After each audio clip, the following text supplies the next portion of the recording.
Now, the superpower of the thinker brain is we can imagine something that hasn't happened and we can feel it like it's real. And I would guarantee, Candice, that you, in getting to where you've gotten to in your life, it began with you creating a vision and letting it come alive inside you, and it lived alive and it danced alive, and it was already there before it was there in the physical world. Is that?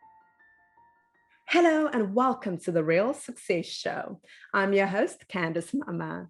If you are sitting there and thinking to yourself, Candice, I'm so tired of my business is falling apart, or when I make a little bit of money, I tend to lose it all. Or when I enter a relationship, I tend to self-sabotage.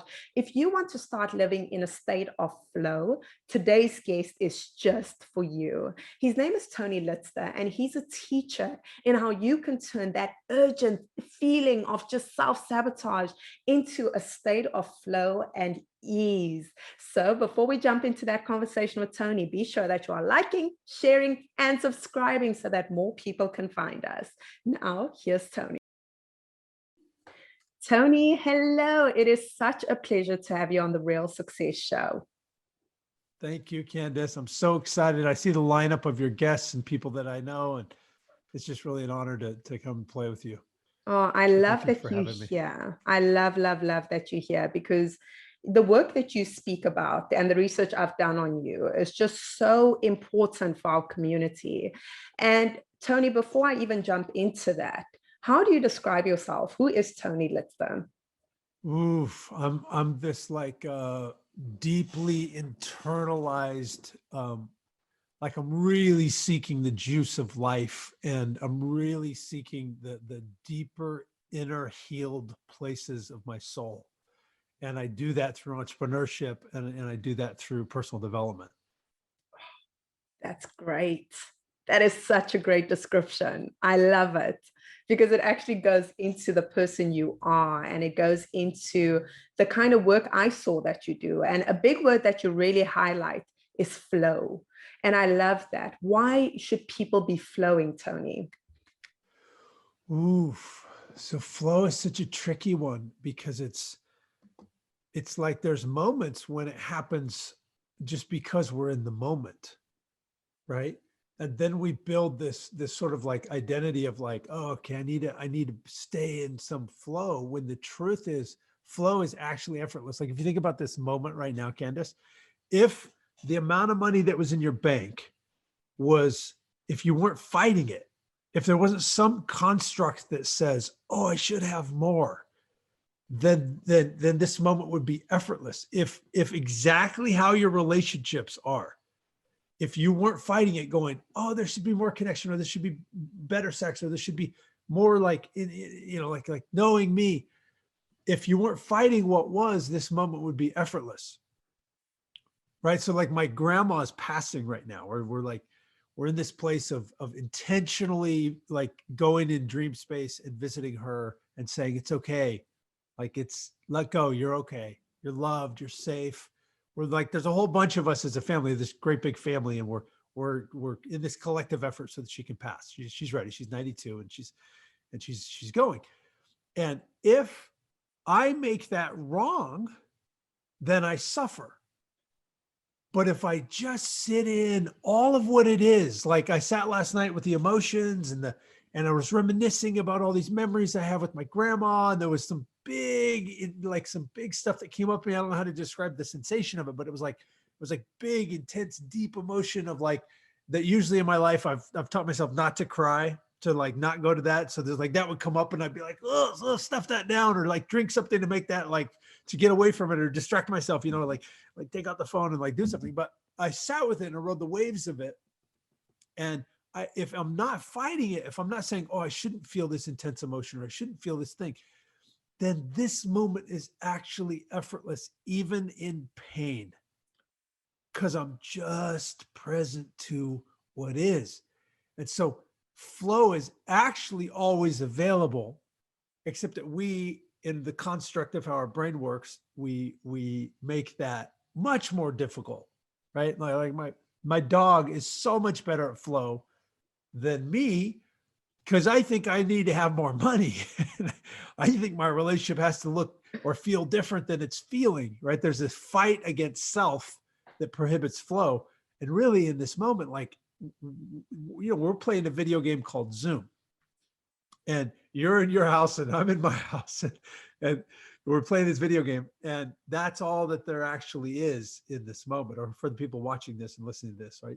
You're watching this experience, or you're taking this in, but what actually is just what actually is. And you're already in flow the minute you stop fighting it, even if it's like, oh, I'm having so much anxiety right now, or I feel so shitty, or I don't know if I swear on your podcast.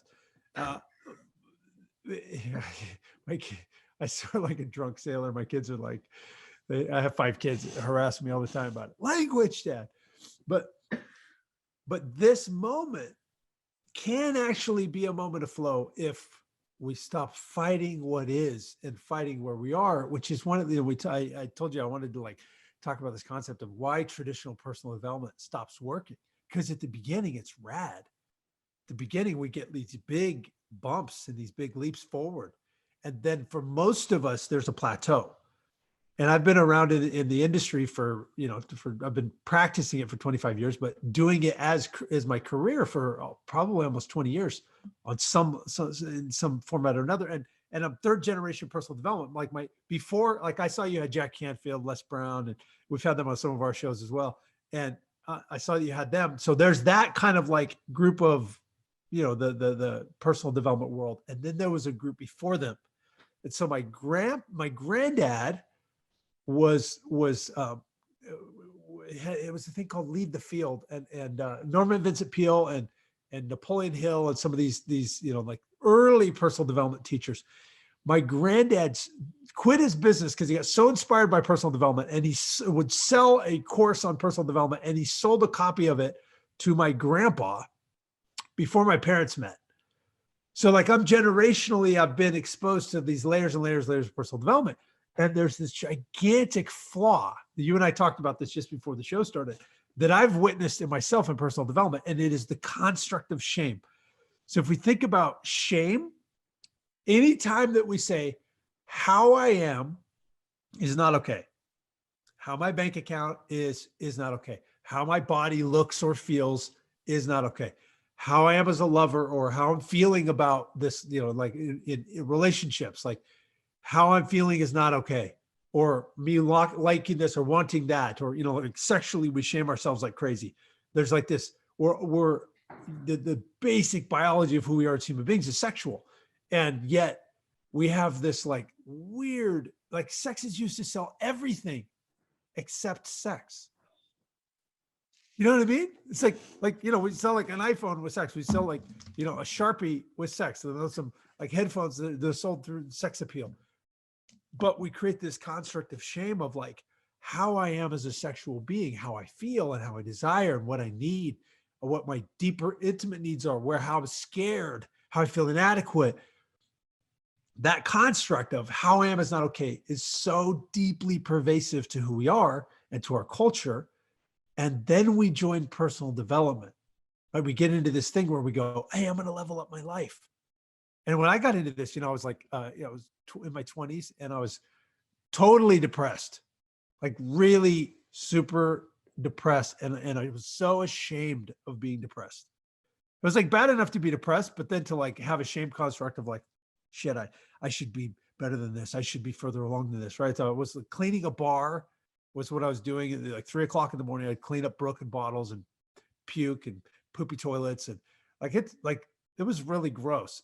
But that's when I got into personal development. I started like buying these courses with my bar money, and I would listen to like Les Brown and Tony Robbins and these different people. And I would be there mopping the floor. I remember this one day I was mopping the floor, and Tony Robbins was like, what do you want to do in your, and you say, what do you see yourself doing? What's the vision you have for yourself? And I was like sitting there, like mopping this little dance floor. And I'm like, I want to be a public speaker. It's like this thing that was alive in me. And the little voice in my head, it was like, what the hell are you going to talk about? Like, who's going to listen to you? And I was sitting there talking to the voice in my head, and I was like, I'm going to talk about cleaning this bar. That's what I'm going to talk about. So the first time I was on a big stage, that was like the story I told to like bring that part of me full circle. But the challenge is that personal development is often rooted our quest for improvement is rooted in shame, not for advancement or for progression or for growth. And so once we get there, then it doesn't give us the thing that we think it's going to give us. And then we get depressed and then we get sad. I just want to take like maybe 1.5 or 2 minutes sharing my background to where I got to where I am. And I don't want to spend a lot of time on it. I'm bored to tears with my own story, but it's useful in terms of people like, so I started as as an entrepreneur in college, and I opened up a mattress and furniture business. And then that led into buying and selling real estate. And so I started flipping houses and rehabbing these foreclosures. And I did a bunch of those. And then I wanted to be a public speaker. I had an opportunity to teach how to do this. So I started teaching real estate seminars. Had about 10,000 people go through the events. This is in the days like people are watching this. They're like, 10,000. Man, I had 10,000 people watch my TikTok video last night. Yeah, I got it. Well, we had to have people actually put their butts in the seat and pay thousands of dollars to sit in the class. So it was like it was a pre-social media thing. So we taught these seminars, and I started teaching personal development. Then I started getting into, I realized I really like coaching. And I got a lot of joy out of helping people through these blocks because I had been so stuck in my own shame and stuck. And I had this period of time where my businesses flourished. I got into the flow state.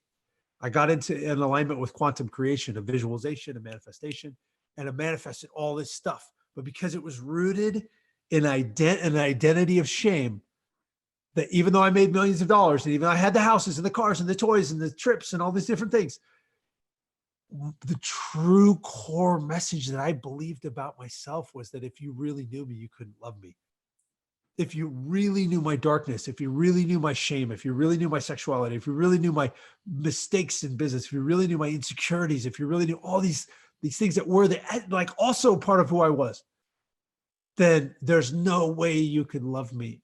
And that was across the board. It was like with my mom, it was with my wife. It didn't matter. Like that was the core truth. And so what happened is, even though I manifested all this stuff on the outside, my inner world was rooted in shame. And I eventually sabotaged it and pushed it all out. And it went back from being a millionaire to being in poverty. And it was this really interesting experience. It wasn't like physically that difficult. I always had a meal. I went from living in a beautiful house, worth probably $1 million to being in a little tiny rental house that had snakes molting in the ceilings in the basement down in the laundry room. There was like 100 snake skins like hanging from the ceilings in the basement of this like rotten little house. But the reason I share this is we can do things that will give us a bump, but if we don't do the deep internalized work, that's what our soul wants to clear out. Like that's what like you think about your body, your fingernails, they know how to grow, right? Your heart, it just knows how to do its thing, right? It's pumping the blood, it's doing its thing. Your skin knows how to recreate itself. It does all these things. Our nervous system knows how to heal if we give it the right container, right? So, but if I cut my arm and I sit and I scratch that scab off every day, it's never going to heal. And so we've been taught, because of the construct of shame and because of this sort of like hustle culture. And I think we do have to work and we do have to hustle, but there's an element of coming in alignment with flow that when we balance our willingness to take action to do scary things with the quantum, as I call it, like this flow state piece, then life becomes easier. Money becomes easier. Relationships become more cohesive. So our nervous system wants to get to that place. This thing I talked about at the beginning, it's like we want to get to this place of where everything's okay in this moment. Right? That's the truth of who we are as an animal. We're just this creature on this planet. We like woke up one day and we're supposed to do our hair like this and, dress like this. And I got to look like this. And now on social media, I got to look like my life's awesome. And I don't have any bad days. And it's like this crazy pressure that we have as a human being. But the reality is we're just a living, breathing animal on the planet. And we have certain needs. We need to eat and we need to go poop and we need to sleep and we need to like feel and breathe. And when we come back to that core truth, then our nervous system just heals and our body just heals. and we become more rooted in self. And rooted in self, we can actually be vulnerable in relating with others, and we can actually have connection. Now, it doesn't mean it's always easy and perfect, because that's just, just like making money is not always easy and perfect. Just like working out requires stress and intensity and all those things. Anyway, so I went from sabotage and all that, and then I got into the internet marketing world, and I had a business that one of the blog programs that we created, we had a reach of about 100 million people on our best week, and then we sold that company. And so I have this experience. I've done probably 11,000 hours of coaching CEOs and business owners, people behind the scenes of, on the front, they look like everything's amazing. They're making all this money, and their bodies look good, and they've got all this stuff and the relationship. They're out there on social media and all these people. And then behind the scenes is a human who's just like, I'm stressed, or my body's breaking down, or my relationship's on the rocks, or I'm like, I don't know what to do next. I'm afraid. So I've gotten to spend 11,000 hours behind the scenes on that side of the wall in the real piece of creation, to help people get more and more and more integrated, so that there isn't this public persona that's very distant from the actual human who's going through this experience. Like, we can bring that more forward. And when we eliminate the construct of shame, then we don't have to have our shit together. It's actually okay to be a struggling human being. It's okay that, like, I tell the story of all the success for a very specific reason, to say, I understand the ups and downs. I understand the business cycle. I understand, like, brick and mortar business, and I understand online business, and I understand human beings, and that we all do the ebb and flow. We all do this cycle.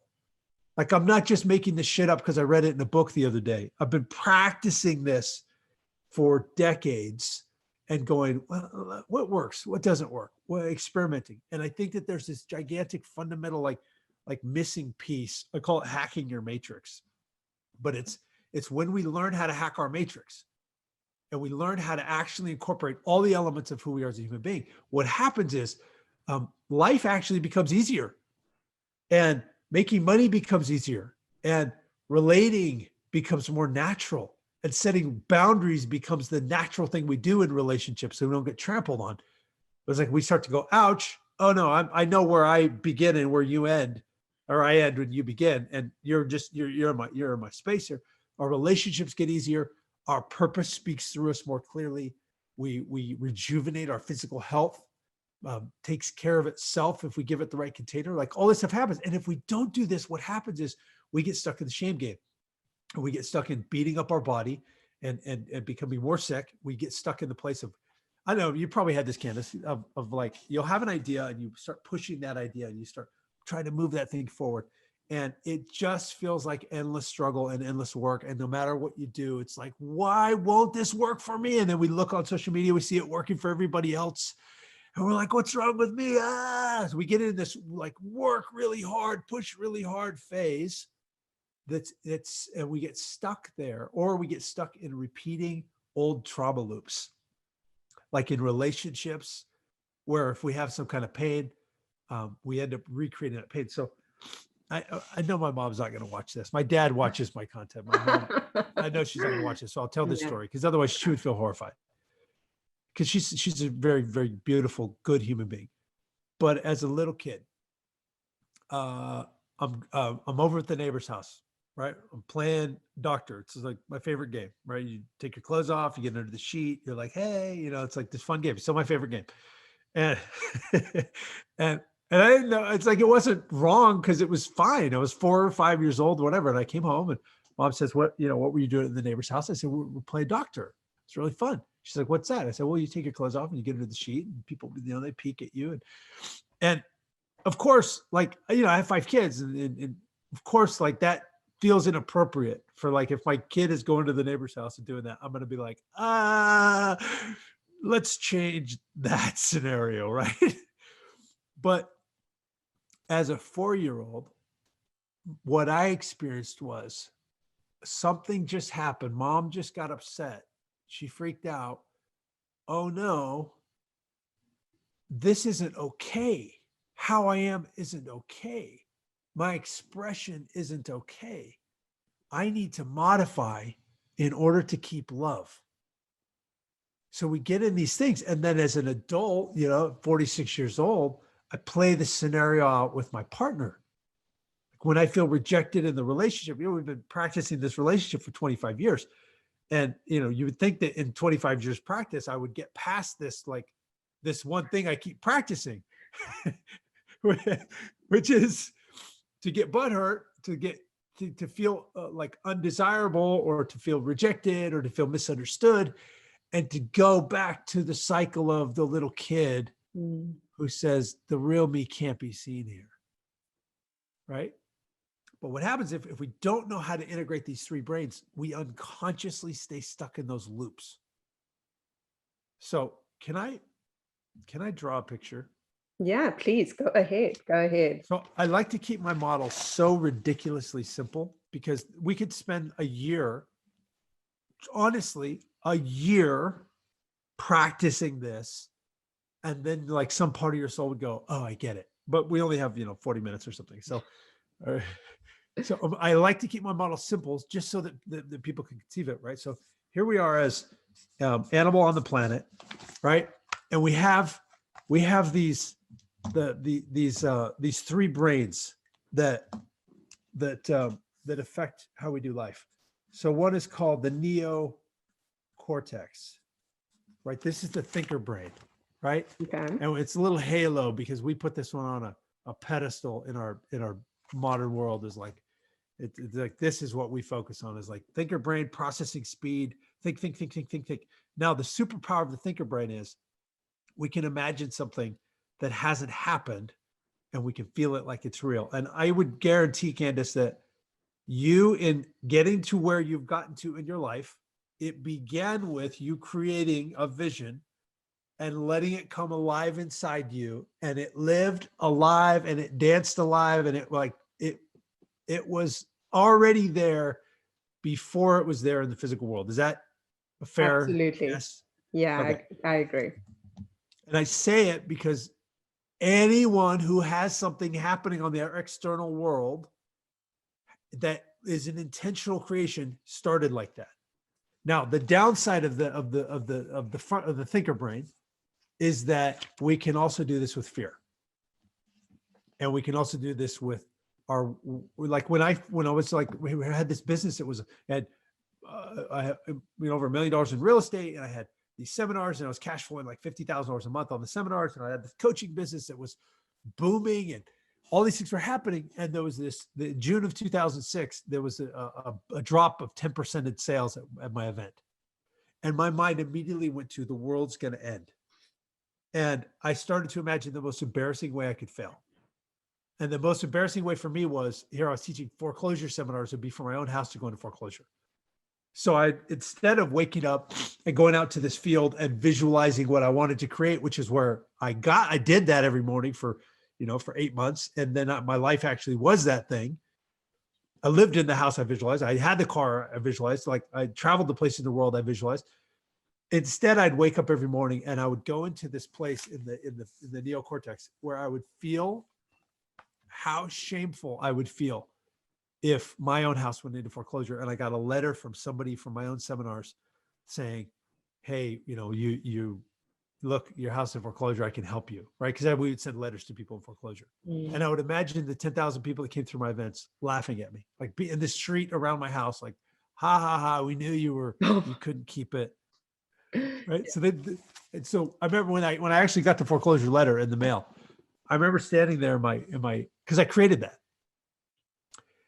And I stood there in the street and I read this letter, and it was a shitty letter. I'm like, there was no way this was my student. Like, my student would have written a better letter than this. I taught them better. Like, my ego still needed to cling to something, right? And I remember like looking around the street, and there was no one there. It's just me and my imagination of my own shame. And I created that. So the neocortex, amazing. And it also can be an Achilles heel. And during the times, Tony, like, before you move further, I almost don't like, I want to stick to this just for a second, because a question that then comes to my mind is there not a place for fear? Like, I almost feel as though, from a survival instinct perspective, and from a place of, having achieved something, like for most people, right? there is a place for that healthy fear to step in. And I almost wonder, do people then, if they refuse to see the fear, I'd say, not go into the territory of perhaps spiritual bypassing? Is that not a possibility if we like, I don't want to engage with the fear, you know? Yeah. Yeah. So this is really interesting because fear is so essential. And our feeling of the fear is so essential. Like I'm going to talk about how do we break the cycle, and I'll give you the cut to the end of it. It's reanimaling. We reanimal ourselves and we learn how to actually feel all of it so that we're not bypassing it. Because our tendency, like you said, like this idea of like, oh, I'm spiritual. I don't feel fear. Bullshit. If you're alive, you have fear. Fear keeps you alive. It's a beautiful thing. And especially during this time, like we're in a weird manipulated thing happening in society.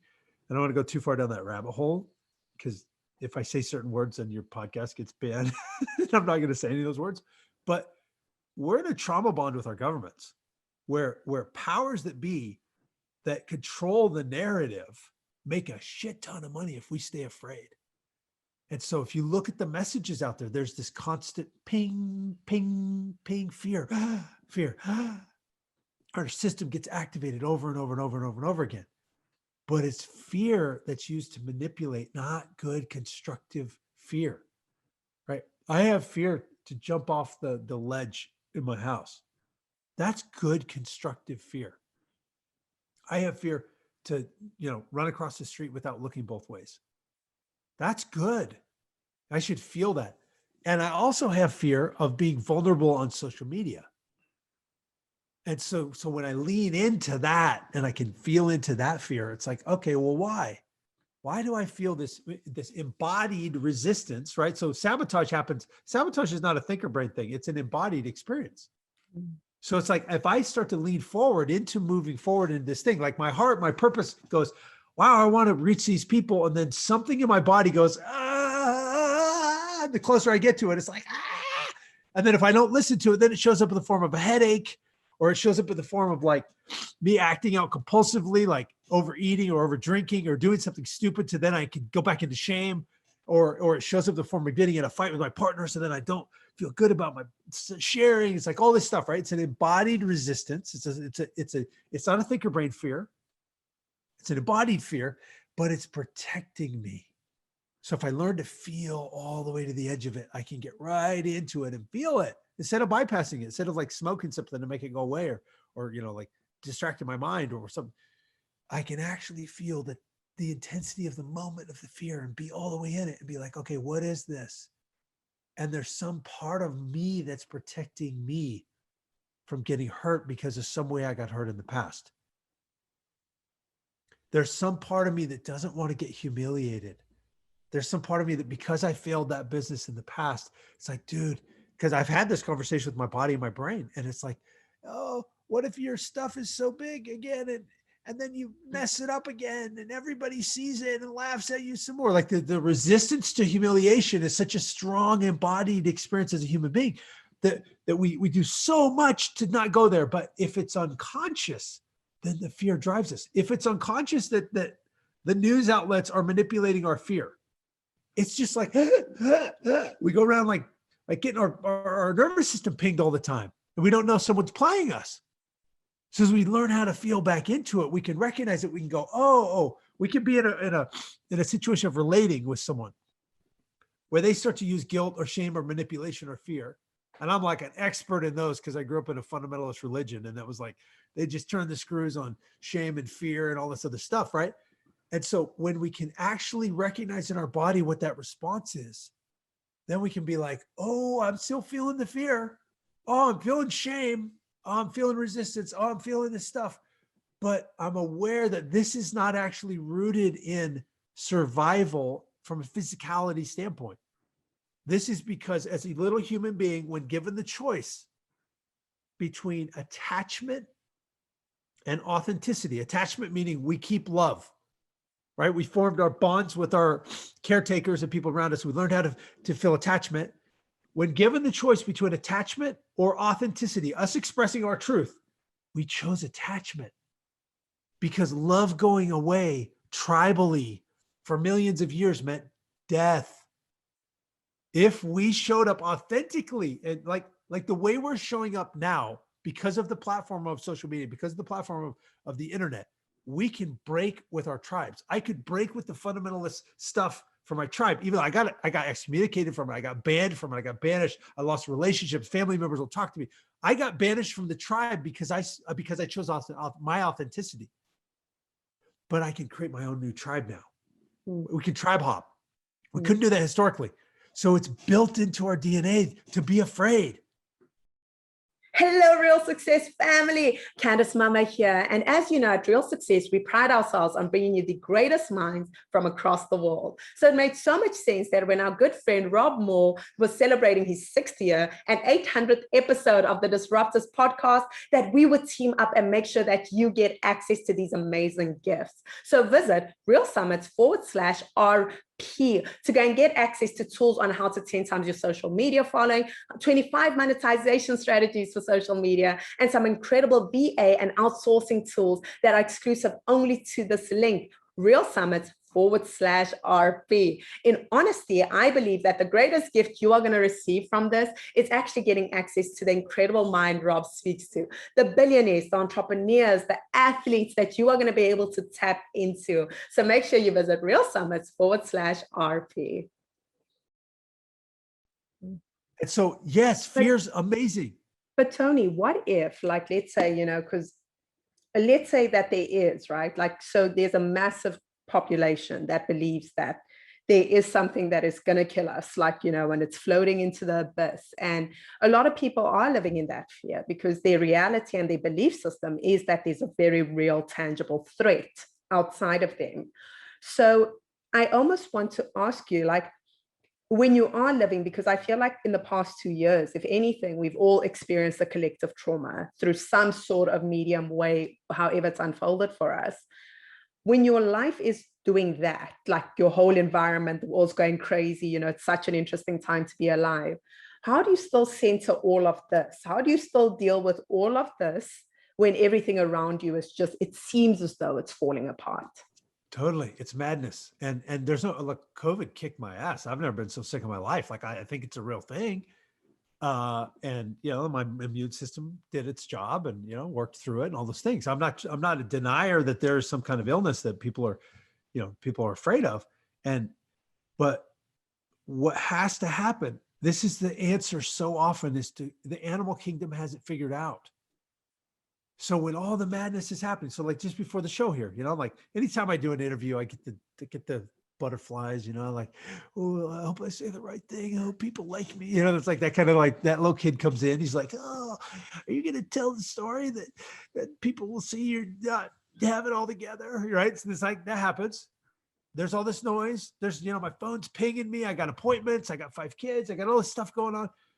And so what I did was I took 10 minutes and I got away from all of these indicators. I got the computer from the phone. I got away from Twitter on airplane mode. And I stepped back and I went outside and I went back to nature and I got into the rhythm of nature. I swung on a tree. My neighbors, I'm like swinging on my neighbor's tree. They're like, what is that guy doing? Right? Why? Because in that environment, all that there is earth. All that there is the moment. And if I can be in nature does not try to be anything other than it is. It's just there. And when I can go there, I can go. I can line up with that. I can reintegrate my nervous system to go, oh, okay, that's right. Okay, all right, got it. So it's more than ever we have to reanimal ourselves. Because we're living in this over-distracted world. We're eating foods that are overstimulating and that cause inflammation in our body.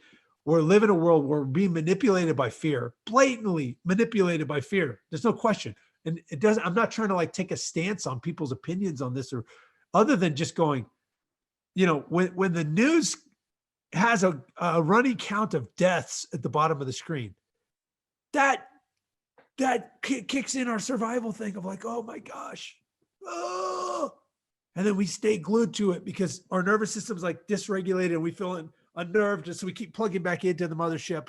Oh, help me feel. It's like a little pacifier, but it doesn't give us any nutrition. Here, soothe my nervous system. So here, I'll keep plugging. But Tony, as you're saying that, it actually brings me back to a therapy session I had recently. And it was a realization I had in I therapy. really want to hear you. And We had this microphone issue a minute ago before the show. No. Are you hearing me, Tony? Yeah, you're back. Sorry. Oh, good. I really wanted to hear you. I was trying to lip read to pretend that I could not hear you, but until you saw me say therapy and you're like, oh goodness, I can't lip read that. No, so I recently had exactly like as you're speaking, it brought back a memory I had when I was in therapy very recently. And I was speaking to my therapist about something. And basically I said to her, a place I've always felt very at home. And I was saying to her, the only city in the world I've ever traveled to, not even my own country do I feel necessarily at home. I love it, but I don't feel home. And I was like, the only place I've ever felt at home necessarily is New York.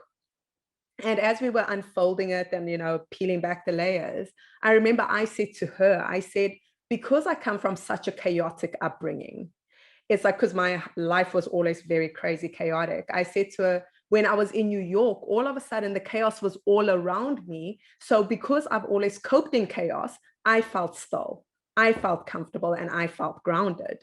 And so as I was saying it to her, I was like, ooh, I still need to do a lot more of these therapy sessions, girl. I'm going to be coming back. But, there are people who are, I don't want to say built, but they've been conditioned from a very early age to have a certain level of resilience, I'd say, just because simply life forced them to have that. And then there's certain people who have not experienced much hardship. And now's the hardest that they're getting, like the change or fluctuations in the environment in whatever way, whether it's their relationship breaking apart because now their partners work at home, or it's, their kids being homeschooled instead of going to school. And now they're like, Tony, like, I've never had to deal with chaos. I've never had to deal with crazy in my life.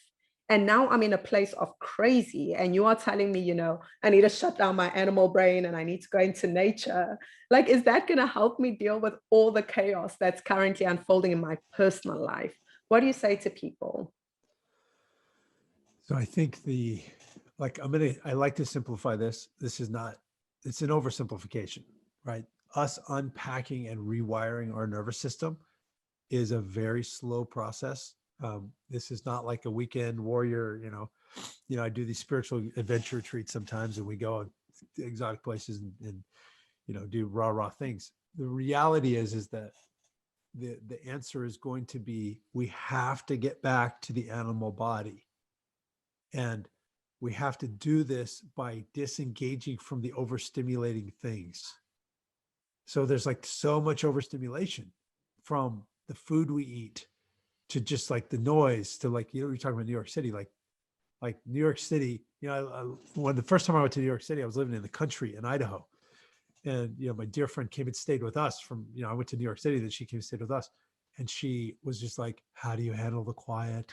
It's making me crazy, right? She could, like, her nervous system was tuned in, right? So there's this, like, our nervous system, when it's over agitated and it's getting all this extra stimulus, it creates the need for distraction. And so I want to simplify this. I like to keep a really simple model. So this is sort of jumping ahead, but this seems important. So there's 4 pieces of this, of the reintegration of the animal body. One is presence, meaning feel it. So like last night when, my sister sent me a text or my dad sent a text saying, hey, grandma's probably going to pass tonight. Let's all send her good love and energy so she can go peacefully. Then presence is to feel whatever I'm feeling. It's not try to be positive or try to bypass it or smoke a joint or make it go away. It's presence. It's like presencing whatever it is. Like in this moment, we could all presence. Like if you just like close your eyes and go into your body and just feel what is, like kind of move your torso, just notice your physicality of your body, the bones, notice the muscles feeling as you move a little bit, and then get quiet and still and notice the energy body. Notice the space behind your eyes. Notice the space in your heart. Notice down in your core, down in your pelvis. That's presence, right? We just drop in. Like it's not complicated. We're just not paying attention because there's so much coming at us in our thinker brain. The second piece of this is breath, because in the moment of a trauma, we don't breathe. we freeze, right? Third one is movement, and it's moving the vagus nerve, right? So the inside of our spine, there's this nerve that goes from our tailbone up to our back of our head called the vagus nerve, and a lot of our emotions are stored here. Our psoas muscle, which is just underneath our rib cage, is also where a lot of emotion is bound up. And so we have all this energy, and then down in our hips, because hips is where fight or flight happens. And it happens. I'll get to this in a second. I think I still have enough time to draw my picture. But what's happening is there's this bound up energy in our body when we can snake our spine, right? If we can move it like this, and we can move it forward and back like this, what we're doing is we're unpacking that energy that's bound up in fight or flight. It's stuck, it's frozen. And so the movement, so just do this, like, so we actually get out of the thinker brain and get into the body. Take a big breath. Take it as much as you can, like, and now with that breath in, squish through your back, like stretch through the breath. Go from side to side. Open up your neck. That's a sign of vulnerability in nature, is like opening the throat. Close the body with the breath in. Squish it down. And now just let out a sound like a let it all the way out. And just notice there's a little bit more spaciousness. Because what we did is we put pressure on the vagus nerve, we moved, and then we weren't breathing because we're holding our breath to put that pressure on with our lungs. But presence, you got to start feeling what you're feeling, and ride the waves by breathing through it instead of refreezing through it. Then you do movement and you do sound. The animals have it figured out, right? When two dogs fight, they're like, and then when they're done, they go, they separate. And what do? They're like, they shake it off and they go, and they roll on their back. Right? And we're taught as humans, like, look like this, stand like this. Hello, nice to meet you. The only time we're allowed to move that way is if we're dancing. Like if music's playing, oh, now I have permission to move.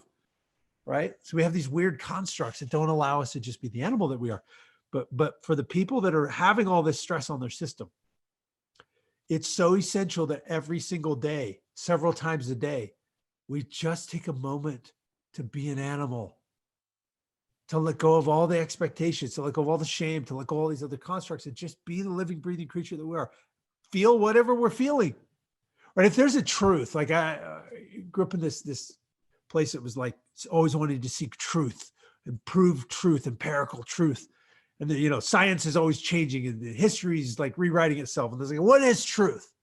And religions try to claim different things. And if there is truth, the truest truth is this: what we're feeling in this moment is what we're feeling in this moment. How much money we have in the bank account is how much money we have in the bank account. Who I'm being, all the thoughts, all the feelings, all the sensations, all the emotions, all the desires and hopes and dreams and sadness and wounds and traumas and unhealed things and unknowns. And that experience, if I can let that be the actual experience I'm having, I'm rooted in truth. Because it just is. Like, Candice, you feel how you feel in this moment. You're breathing how you're breathing. Your body is exactly the shape that it is right now. Your emotional body, your thoughts, your thinker brain, tick, tick, tick, tick, tick, tick, tick, tick, gotta think it, gotta say smart things, gotta look good, right? That's going on like that. And if we're just in what is, then that's true in this moment. And it changes just as, just like nature changes, right? But alignment in the moment is alignment in truth, is flow, is being present in the now. And we do that through getting back into nature. So my 17-year-old son, he came home from school a few weeks ago and he says, hey Dad, just by the way, he's like, hands me this business card. He's like, this is the policeman's phone number. I'm fine. I got hit by a car on the way home from school. He's like riding his bike home from school. And I'm like, what? You get hit by a car? It's like, yeah, it's fine, Dad. I'm okay. My bike's a little messed up. And he was just like, that's how he does life. He's just like, he's like no big deal, whatever. like baseline. And then 2 days later, he comes out and he's like a junkie. He's like, Dad, he's like, I don't, what do, I can't focus, Dad. I'm trying to do my homework and I can't read a single line. I can't, how do you focus? Do you have a technique for focus, Dad? And I'm like, buddy, what's happening is that your animal brain, your survival brain knows that it's safe now. You had a near-death experience. The car hit you, went up on you. Like there was a moment of like your whole system went into fight or flight. And now your body, your nervous system and your brain is like, okay, I think we're actually safe. And it's starting to offload that. So you need to come outside. And I took him outside and we took our shoes and socks off and we stomped on the earth, stomping our heels into the ground. Why? Because all that energy is in your fight or flight, right? It's in your hips because when there's a moment of activation, that there's enough energy to kick our way to freedom or punch our way to freedom. But we're not allowed to kick or punch very often anymore. And so then we like, okay, I can run to freedom, but we're not allowed to run away from things. Or sit in your desk, take it, take the beating, take the social pressure. So we're taught to freeze it. So we fight, flight, freeze, and we hold that energy. And it's enough energy that in case we get one more chance, we might be able to fight our way to freedom or run to freedom. So we store that energy bound up in our nervous system in the form of trauma or just stored energy. But then what happens is as soon as we're safe, it needs to come out because our nervous system knows how to heal. And it's like, this is not helping us anymore. And so it starts to come out and it's uncomfortable.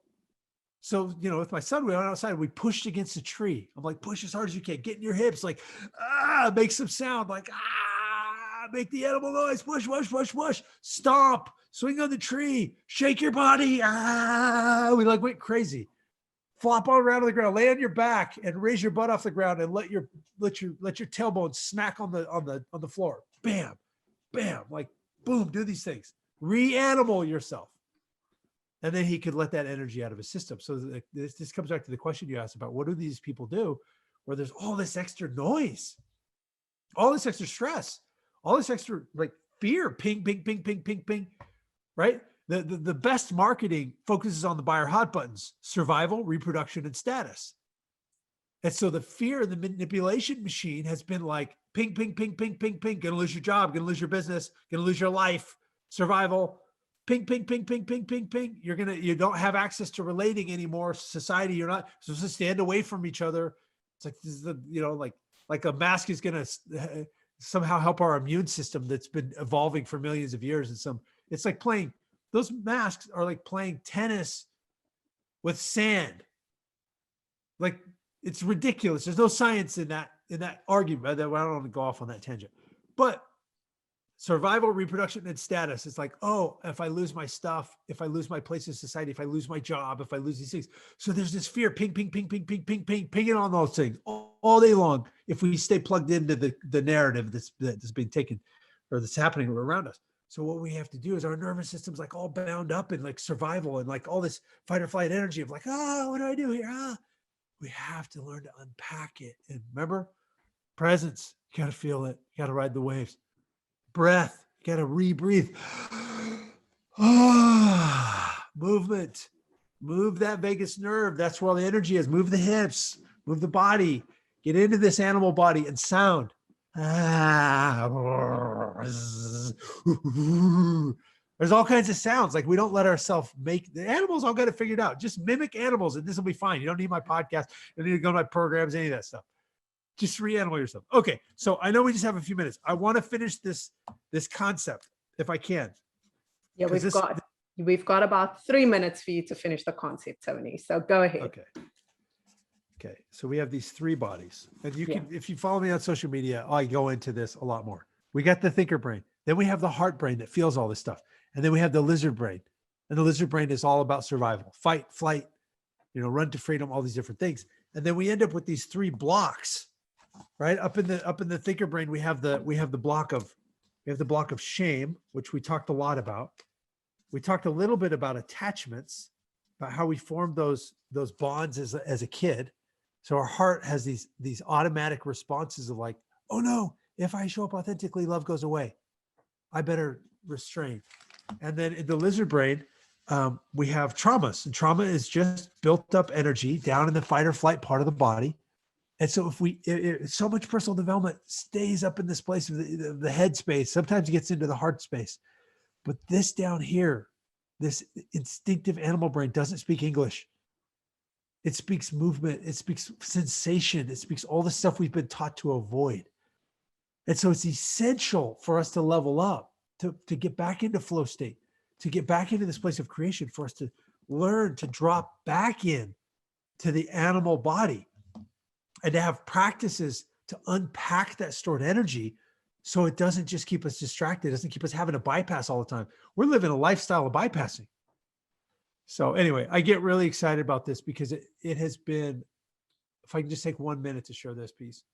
I did all the personal development. I did all the affirmations. I went to all the seminars. I spent hundreds of thousands of dollars on coaches. I did that. I'm like a practitioner of it.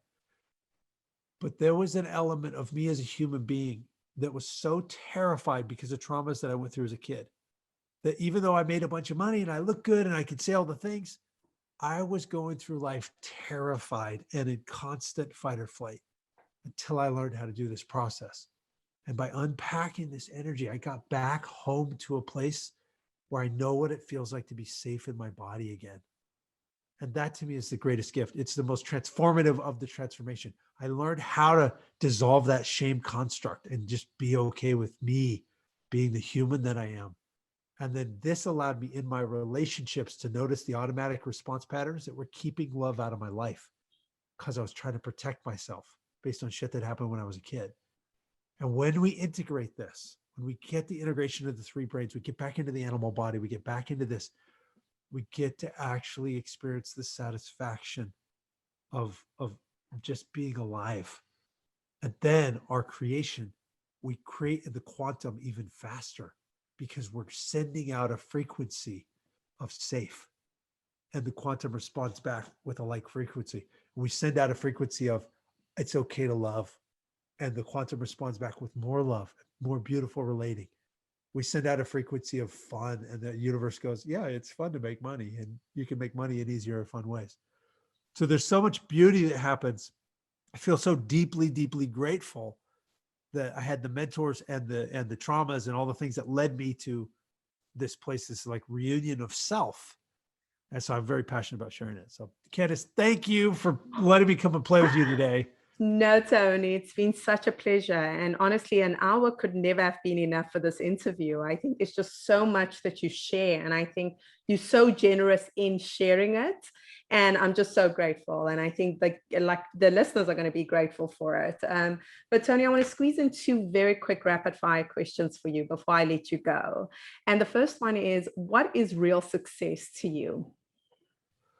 Real success is internal, and it's overcoming that little part of you that you have struggled against and that has bumped into. It's your own shadow piece, and navigating through it a million different ways and a million times till you finally actually have come to peace with that inner peace in your creation. That's beautiful. That's way more satisfying than a bunch of money, and money's fun too. Money's great, but that's Totally amazing. I love that explanation. And the final question is, what is one thing about you that we will not find on Google? I geek out about concrete. I really like watching videos about how concrete works. Wow. For reals, like I look forward to it. I look at my schedule and like, can I watch some videos about concrete? I'm like, my soul is freaking fascinated with concrete. Wow. I love that. That is amazing. Can I tell you, that is one of the most unique answers I've ever heard in my interviewing career. Yeah. Beautiful. That's it. Totally geeking out. I love it. Oh my goodness. Tony, it has been a pleasure and a privilege to speak to you. So thank you so much for your time. Yeah, thank you. That conversation was remarkable. We love to hear from you. We want to hear what stands out for you, the guests you love, and we can only see that through the comments. So make sure you are commenting and letting us know what you love to hear. It has been my greatest pleasure and honor to serve you this week, and I look forward to doing it again next week.